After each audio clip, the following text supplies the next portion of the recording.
राजकन्या की भेटवस्तू. प्राचीन काळी देव आणि दानवांमधील युद्ध ही नित्याचीच बाब होती. देवांचे गुरु बृहस्पती हे अत्यंत विद्वान, प्रकांड पंडित म्हणून प्रसिद्ध होते. त्यांना एक देखणा, बुद्धिमान आणि आज्ञाधारक मुलगा होता. त्याचं नाव कच. असुरांचे सुद्धा एक गुरु होते, शुक्राचार्य. हे सुद्धा तीव्र बुद्धिमत्तेचे आणि प्रचंड विद्वान होते, परंतु ते शीघ्रकोपी होते. असुरांचा लढाईत कधीही मृत्यू झाला की शुक्राचार्य तत्काळ संजीवनी मंत्राचा जप करून त्याला जिवंत करत. त्यामुळे एक वेळ अशी आली की देव आणि असुर यामध्ये झालेल्या प्रत्येक युद्धात असुरांचाच विजय होऊ लागला. देव कितीही शौर्याने लढले तरीही अखेर त्यांनाच हार मानावी लागे, कारण त्यांचे गुरु बृहस्पती यांना काही संजीवनी मंत्र अवगत नव्हता. सतत हार पत्करावी लागल्यामुळे अखेर देव निराश झाले.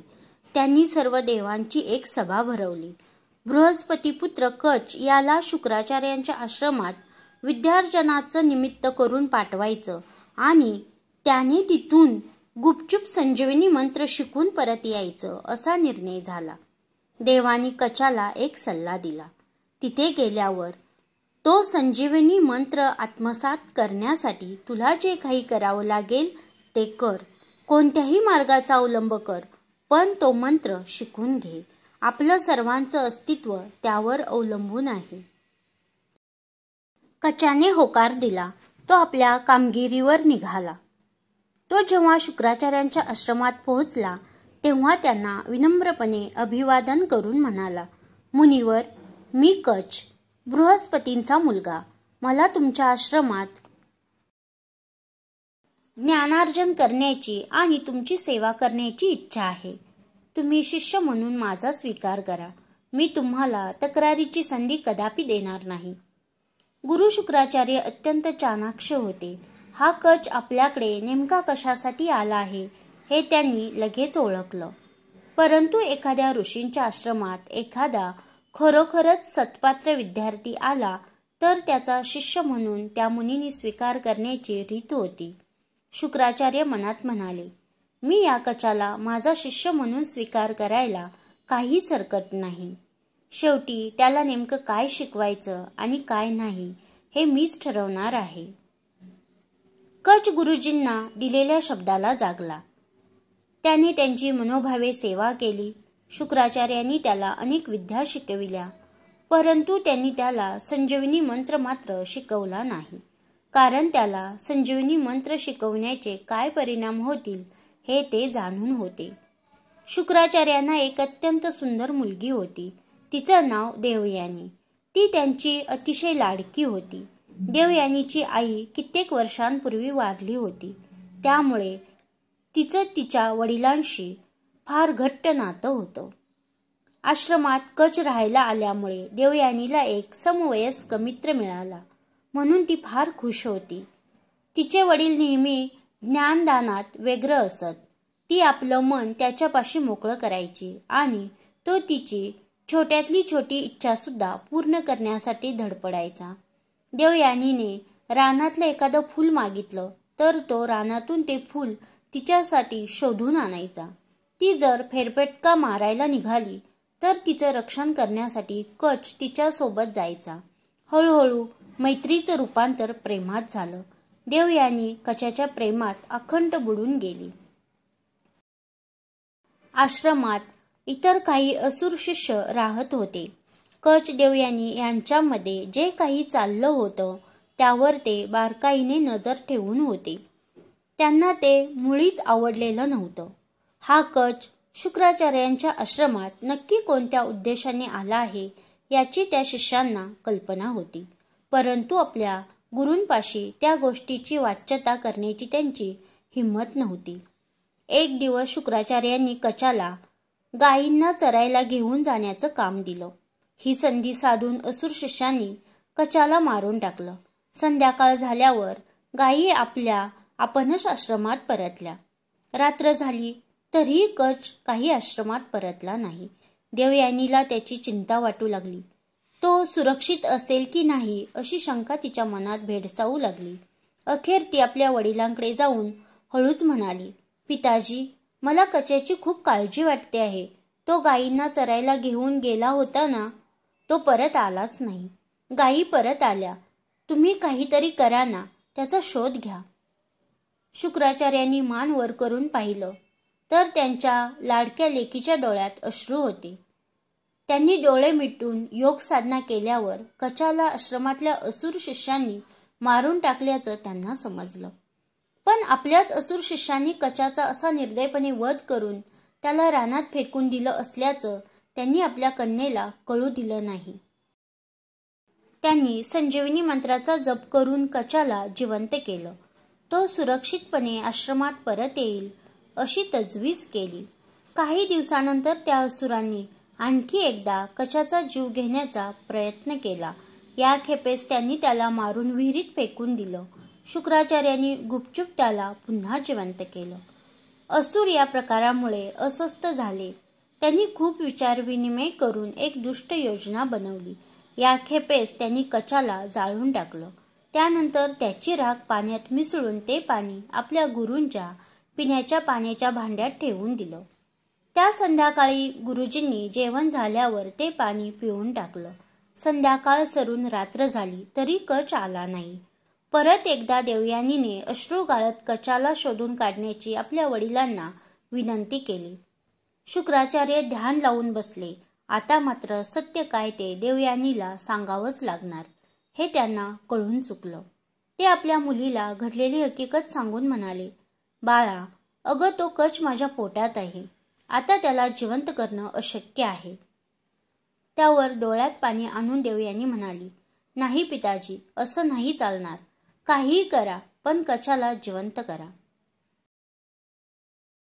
शुक्राचार्य म्हणाले, कच्याला जिवंत केलं तर मला मरावं लागेल. त्यावर देवयानी म्हणाली, पिताजी, मला तुम्ही दोघं जिवंत हवे आहात. तुम्ही माझ्यासमोर असा पर्याय नाही ठेवू शकत. माझं तुम्हा दोघांवरही प्रेम आहे. त्यावर शुक्राचार्य म्हणाले, बाळे, हा कच कुणी सामान्य नाही बरं. तो माझ्याकडे शिकायला का आला आहे त्यामागचं खरं कारण मी जाणून आहे.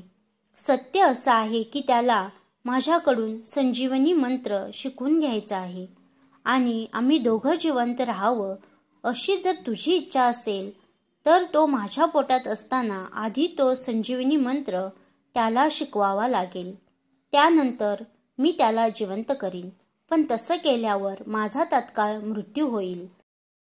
त्यानंतर त्याने त्या मंत्राचा प्रयोग करून मला जिवंत करायला हवं. पण देवयानी, असं करणं हे फार मोठा धोका पत्करणं आहे ग. हे असं करण्याचे काय परिणाम होऊ शकतात हे तू नीट समजून घे देवयानी. कारण कच्याला संजीवनी मंत्र एकदा अवगत झाला की असुरांचा पूर्णपणे विनाश झालाच म्हणून समज. आणि असं करणं म्हणजे असुरांच्या राजावर किती मोठा अन्याय करणं आहे. म्हणून मी तुला विनवणी करतो ग बाळे, तू कच्याला विसरून जा. पण देवयानी अतिशय हट्टी होती. ती शुक्राचार्यांचं काही एक ऐकून घ्यायला तयारच नव्हती. ती म्हणाली, पिताजी, पण मी कच्याला सांगेन ना, तो संजीवनी मंत्र फक्त माझ्या वडिलांना जिवंत करण्यापुरताच वापरायचा, नंतर कधीही तो वापरायचा नाही. तो माझं नक्की ऐकेल.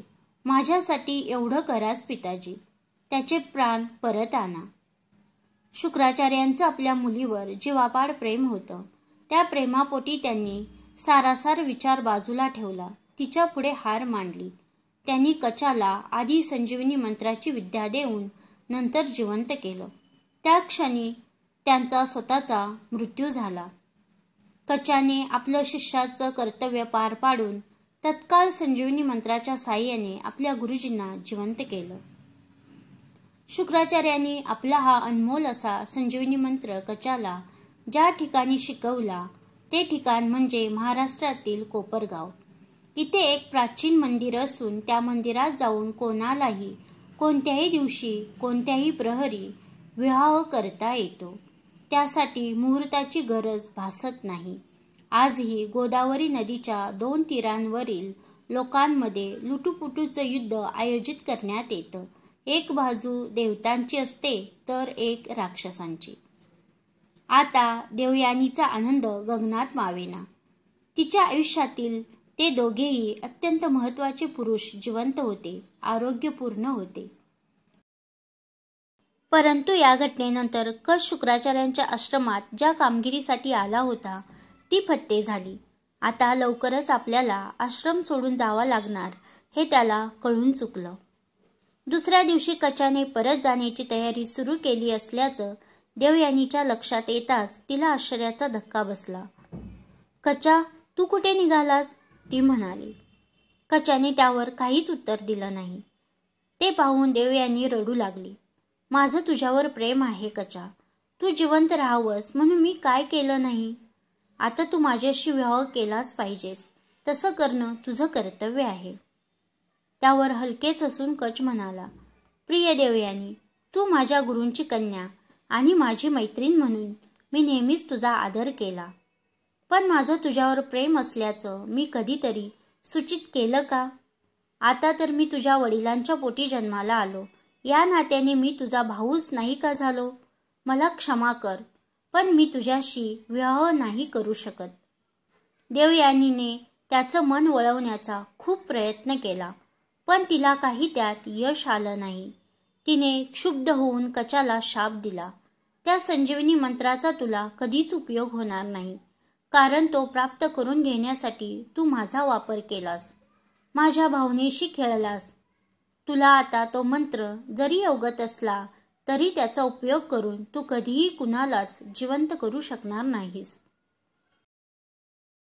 कच हा मुळात शांत आणि सुस्वभावी तरुण होता, परंतु तिचे शब्द ऐकून तोही संतापला.